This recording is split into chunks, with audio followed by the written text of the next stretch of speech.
сегодняшнем видео мы вновь будем вас шокировать. Досмотрите это видео до конца, и вы увидите то, что должен знать каждый таджик. Подписывайтесь на наше обновление, чтобы быть в курсе о всех новинках на нашем канале. Предлагает Виктор Иванович всем сделать почасовую оплату. Даже если мы это сделаем, иммигрант будет получать 50 тысяч, и русский рабочий 50, нам не выгоден он, мигрант, он не умеет работать. Он приехал из сельской местности, мы потеряем квалификацию. Мы в космос поднимались, а они тяпками хлопок обрабатывали. И сегодня высеивают мак. Поэтому даже если мы... Так, Владимир Вольфович, уходите от вопроса. Не мешайте мне отвечать. Иначе я вам заткну глотку другим способом. Ну, не надо мне глотку затыкать. Владимир Вольфович, вы старый человек, поэтому не хамите мне. Не мешайте. Я отвечаю, все. Владимир Вольфович не бывает старым. Владимир Вольфович суперстар. Да. Вы заблуждаетесь. Во всем мире везде есть визы.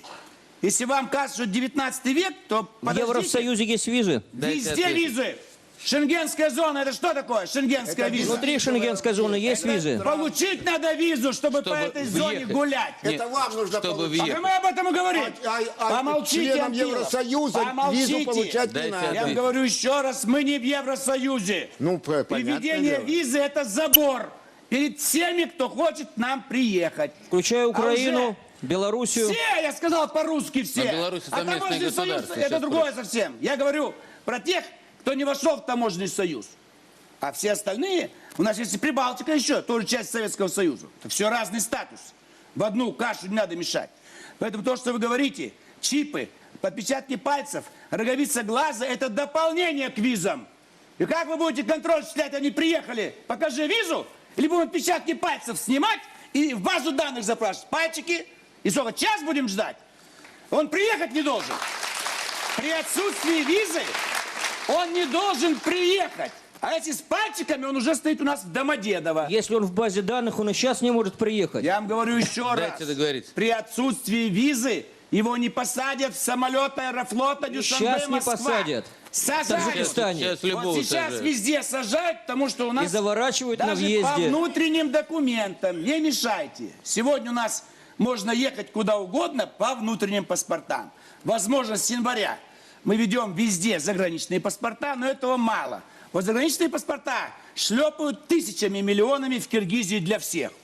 Надо поэтому дополнительно еще визы. Мало этого, не давать. Вы говорите, коррупция при получении визы. Так мы давать не будем. Вы русский язык понимаете? Мы давать не будем.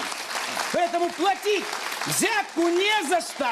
Не за что. То есть вы хотите просто под предлогом виз закрыть въезд в Российскую Федерацию? Да. Закрыть. С Украины тоже? Закрыть. Я вам напомню, в самом начале передачи Жириновский сказал. Я сказал. Закрыть и все То мигранты есть это домой. из серии отстрела птиц на границе? Не надо. Стрелять не надо. Подождите, все дома сидят, вы на что дома намекаете? работают. Что происходит с узбеками сейчас, таджиками? В курсе, да? Они вернулись на тот уровень, который были до того, как. Могу сказать следующее, что все братские республики, которые существовали до сих пор, были в Советском Союзе, и территории гораздо большие, изначально были всегда нашими территориями.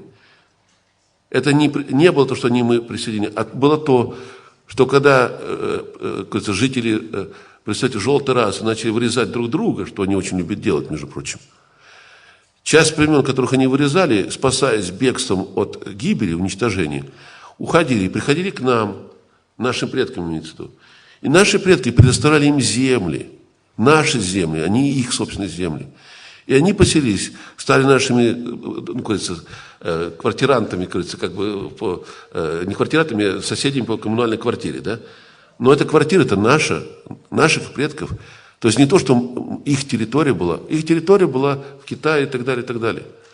Потому что территория нашей страны, которая была 100 тысяч лет назад, занимала территорию, по крайней мере, в то время, от Урала до Гималаев и всю Западную, Восточную Сибирь, Дальний Восток, вплоть до Китайской стены и т.д. и т.п. и большую часть Северной Америки.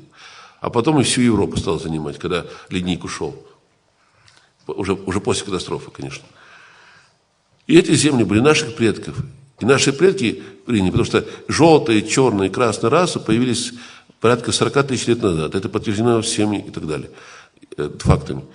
То есть в любом случае, это, там наши предки колонизируют эту землю первыми, но в любом случае они прожили на этой земле гораздо дольше времени, прежде чем пришли другие племена и народы и поселились. И наши предки уже с их территории, когда они друг друга резали, спасали их и предоставили свои земли, которые были свободны. Пожалуйста, вот можете жить здесь, пожалуйста, можете жить здесь. Так что даже изгоняющие нас из наших братских республик, они изгоняли нас, в принципе, с наших родных коренных территорий, между прочим, если говорить правду до конца. Так что, понимаете, вот эта вот позиция, что нас везде могут резать направо-налево, это все в порядке, да? Видите, в республиках Средней Азии вырезали. Зачем в Средней Азии? Чечня что делает с русскими? У меня там родственники жили в Душанбе. Оттуда мой дядя Макаров Петр Павлович погиб прямо под Москвой в ноябре 41-го. А был мобилизован именно там. Там вся его семья жила. Вот. Так что мы все связаны. Как мы соседи, земляки. И даже мы с кем-то не единоверцы, но мы друг к другу относимся самым мирным образом. Должны быть человеческие отношения. Как вы относитесь к таким высказываниям? Свои ответы пишите нам в комментарии под этим видео. На этом у нас все. Оцените наше видео подпиской и лайком.